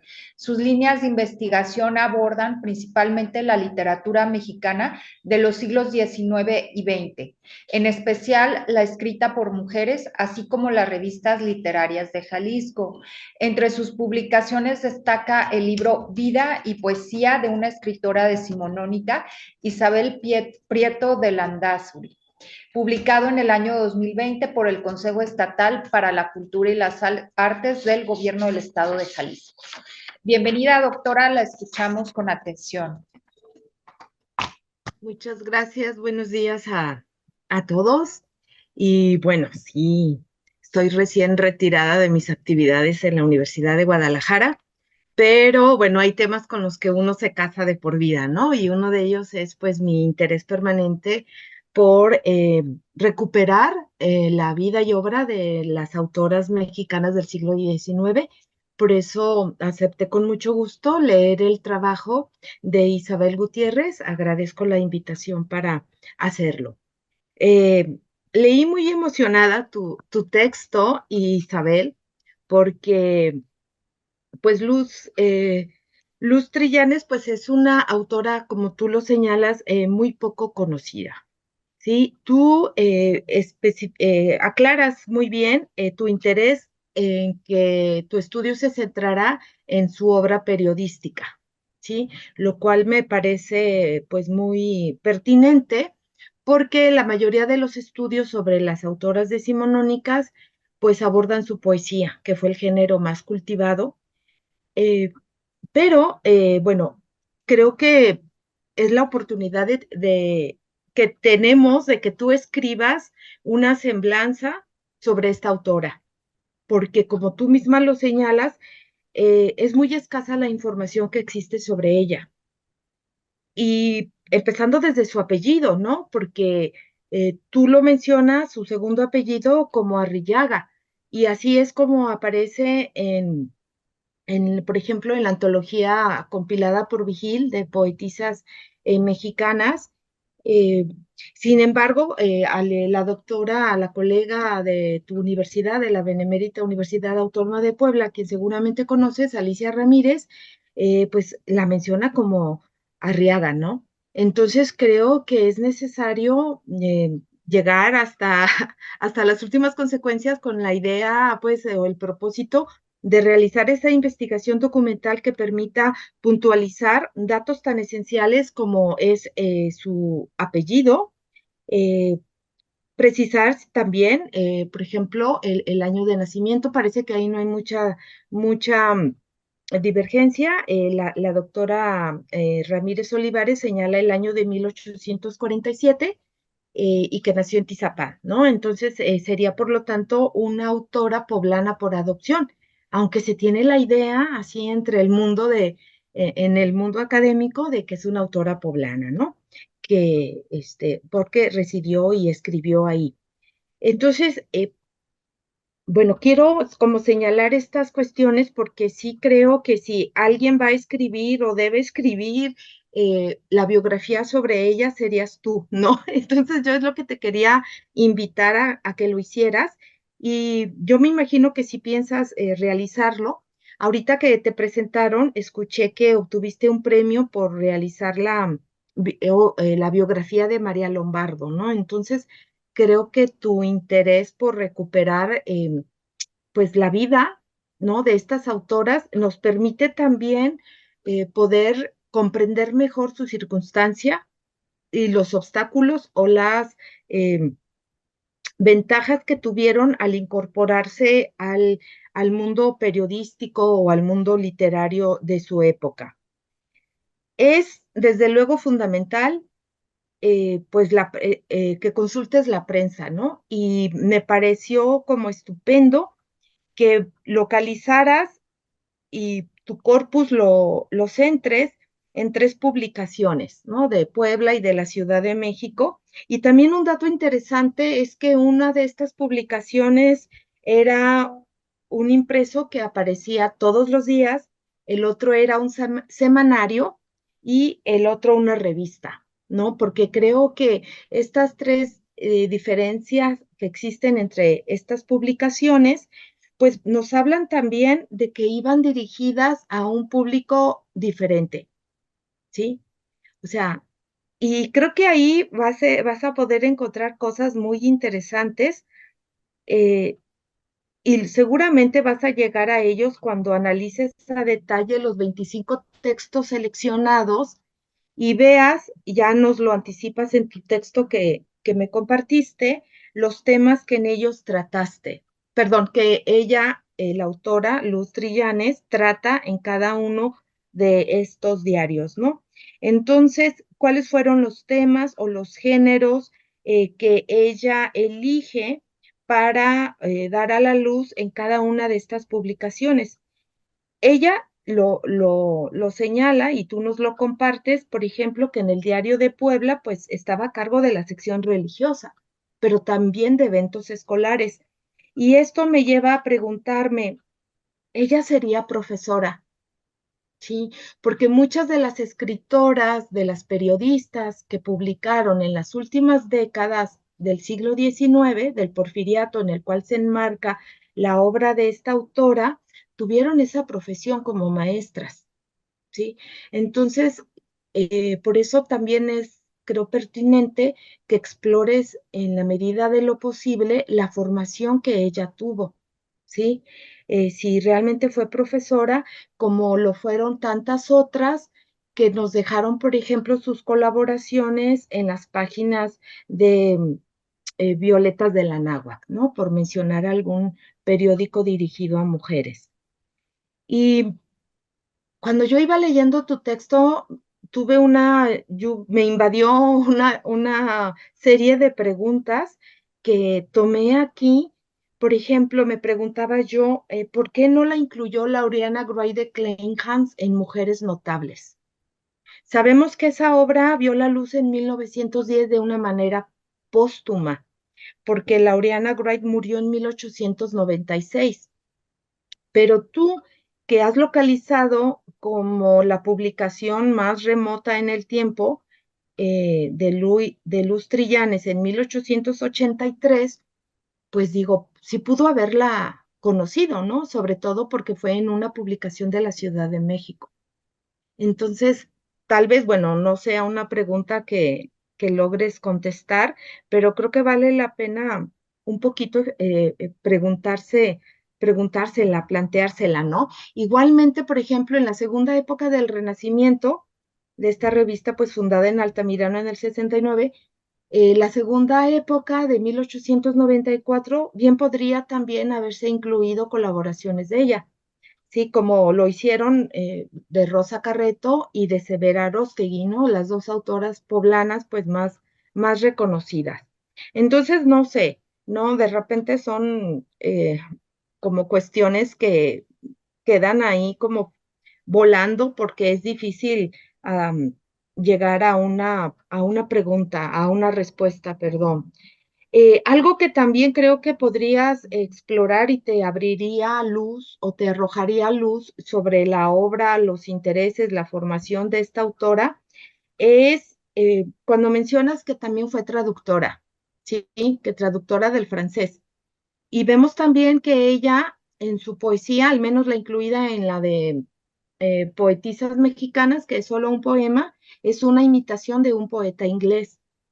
Entonces, bien sabemos que las traducciones, si no tienen pago, o sea, son por algo, ¿sí? Porque ella eligió traducir a determinados poetas. Había afinidad en la temática, de la composición, etcétera, ¿no? Entonces creo que explorar un poco su formación o preguntarse por qué eligió traducir tal texto también te va a aportar un poco sobre la las circunstancias, ¿no? Esto que hablas tú, pues, del contexto sociocultural en el que ella se formó. Y una pregunta que me queda es cuando tú dices que, bueno, ella, al igual que sus contemporáneas, estaban conscientes de que les antecedieron otras mujeres, ¿no? Que picaron piedra, ¿no? Para que la mujer tuviera ese acceso a la escritura. Y entonces, cuando hablas de que en el Monitor de Puebla ella publicó semblanzas de personajes importantes y yo hubiera querido que me dijeras ahí si alguno de esas semblanzas era de alguna mujer, ¿sí? O fue de estas mujeres como Juana de Arco o las que mencionas tú en tu texto, ¿no? Pero sería interesante si ella hubiera abordado a mujeres más cercanas a ella en el tiempo y espacio.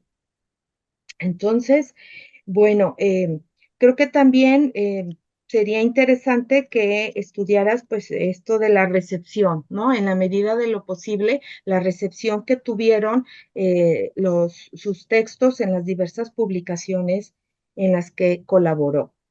Y bueno, creo que no me queda más tiempo más que para felicitarte. Muchas gracias. Claro, sí, bueno, también dan ganas de aplaudir pues, con comentarios tan interesantes como los que hemos escuchado esta mañana.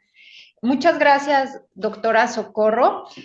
Bueno, pues tenemos ahora el tiempo para preguntas y comentarios. De momento no tenemos todavía preguntas y comentarios por redes sociales.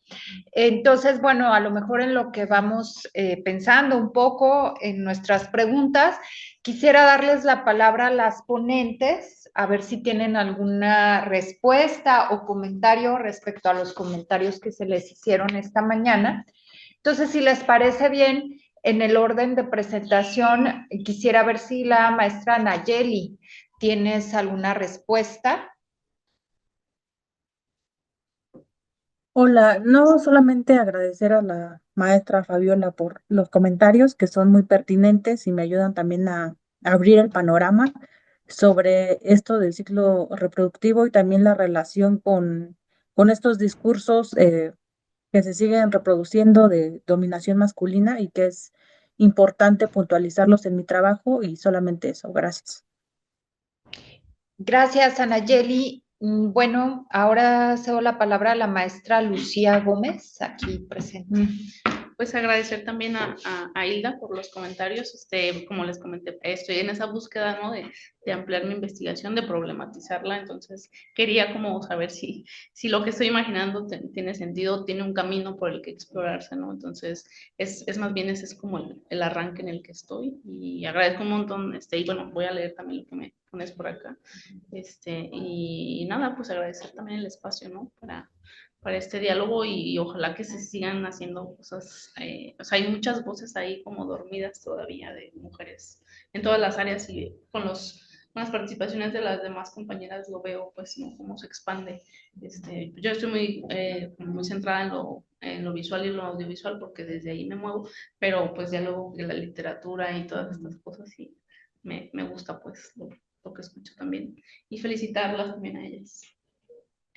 Gracias. Cedo la palabra entonces a la licenciada Isabel Gutiérrez. ¿Tienes algún comentario adicional? Agradecer mucho los comentarios de la doctora Socorro y sobre las preguntas que ella me hacía. Empiezo quizá por el último punto que ella comentaba de este rescate que se hace de mujeres que fueron sus antecedentes y que abrieron el espacio en el ámbito público. Recientemente no lo nombro hasta, bueno, lo que incluyo en el texto, porque este fue un hallazgo muy reciente en donde encontré en una publicación editada por la Escuela de Artes y Oficios de la Ciudad de México, encontré poesía de ella y son dos, tres artículos de Trillanes y uno en particular a mí me causó mucha emoción porque lo dedicaba a Matilde Montoya. Entonces, esto respondía a lo que usted me cuestionaba en este rescate que se hace de sus antecedentes o también de sus contemporáneas.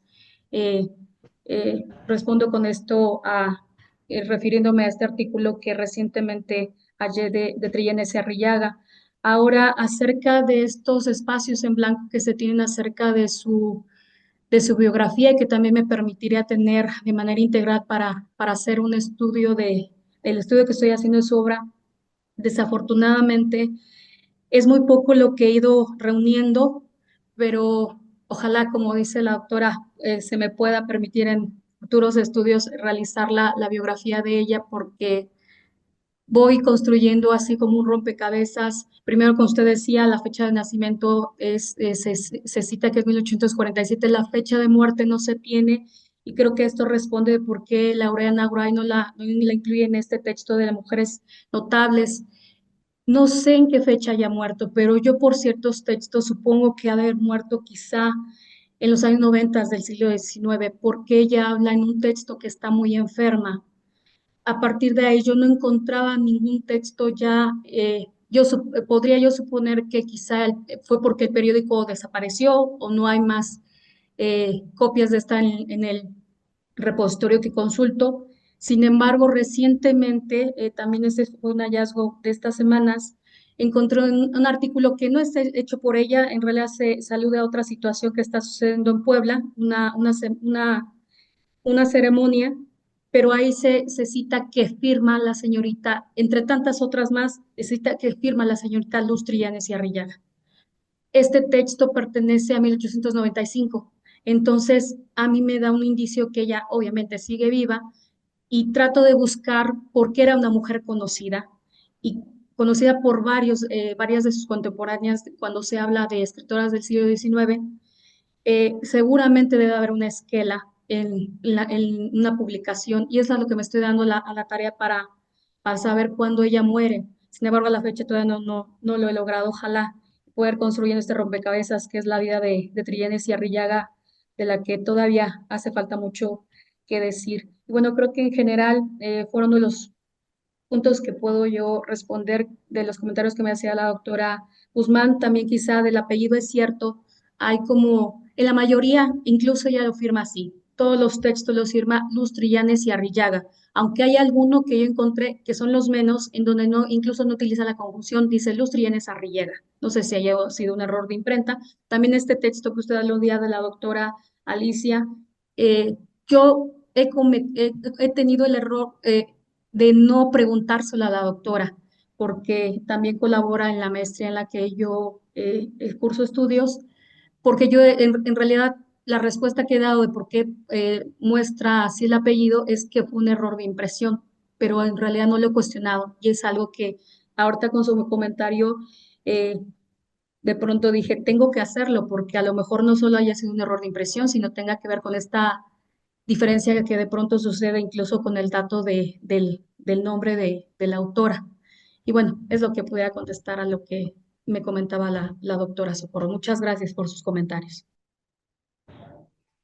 Gracias, Isabel. Bueno, tenemos todavía algunos minutos. ¿Alguien de las aquí presentes desea agregar algo más? Saludos de Adriana Orozco Bernaldez. Muchos saludos, Adriana. Qué gusto que sigas teniendo la oportunidad de seguirnos. Bueno, pues sí, la doctora Socorro. Sí, adelante, doctora, la escuchamos. Ay, muchas gracias. Interesante lo que aportas, Isabel, y creo que sí vale la pena que hables con la doctora Alicia Ramírez porque ella quizás localizó el acta de nacimiento, porque menciona también que Luz tenía una hermana Concepción que nació en 1855, ¿no? Entonces, el que ella agregue este dato y el lugar de nacimiento podría pensarse que localizó algún documento, ¿no? Entonces, sí te sugiero que la busques. Y bueno, tu texto, creo, tu trabajo evidencia la importancia de consultar la prensa, porque tú pudiste ver que Luz incursionó en el periódico 9 años antes de lo que podría pensarse, ¿no? Si no hubieras tú ampliado tu investigación documental a ese periódico de la Ciudad de México, en el que se ve que publicó el mismo poema, ¿no? O el mismo texto que vio la luz en Puebla, pero 9 años antes en la Ciudad de México, ¿no? Entonces creo que recurrir a ese trabajo de archivo es fundamental para puntualizar, en este caso, las primicias quizás de esta autora. Tomando en cuenta que ese fuera su primer texto publicado, en el de 1883, yo sacando cuentas dije, bueno, ella tenía 36 años, que me parece ya muy tardío, porque el promedio de las autoras decimonónicas que empezaron a publicar, escribir, fue de 16 años. Si ellas eran como muy precoces, ¿no? Entonces pensar que ella lo hizo hasta el 36, pues puede ser, ¿no? Por alguna razón, pero sí hay muchas cuestiones. Y bueno, por último, quisiera también, no sé si ya conoces la obra de la doctora Lilia Granillo Vázquez, Escribir como mujer entre hombres, ¿no? Creo que también el trabajo que ella hace así súper amplio, ¿no? De abordar la literatura escrita por mujeres en el 19, pues te sirve como un contexto eh, muy interesante, ¿no? Muchas gracias. Muchas gracias, doctora Socorro. Bueno, pues no sé si tengas alguna respuesta, Isabel. Sí, lo que comenta acerca de hacer juicios acerca del año de publicación de esta temprana, de este temprano artículo que menciona de la familia, es cierto lo que usted comenta, considerando que seguramente ella estaba publicando desde años atrás el texto que menciono que dedica a Matilde Montoya, que recientemente encontré, es de años mucho más atrás del artículo de la familia. Entonces, va hacia lo que usted comenta. Ella estaba desde décadas atrás ahí publicando. Incluso, este no es un artículo, pero en el archivo de estas cartas que se le enviaban al presidente Díaz, hay una carta que dirige Trillanes al presidente. Y este año es de los años 70 y ella habla ya acerca de su oficio como escritora. Habla también con palabras muy humildes diciendo que no tiene el grado para llamarse así, pero ella estaba desde estas décadas en estos espacios, pero A la fecha no he podido encontrar un texto precisamente de los años 70, aparte de este que comento, y el que mencionaba de este impreso en donde publica un artículo dedicado a Montoya. Bien, Muy gracias interesante. Isabel. Gracias, doctora Socorro.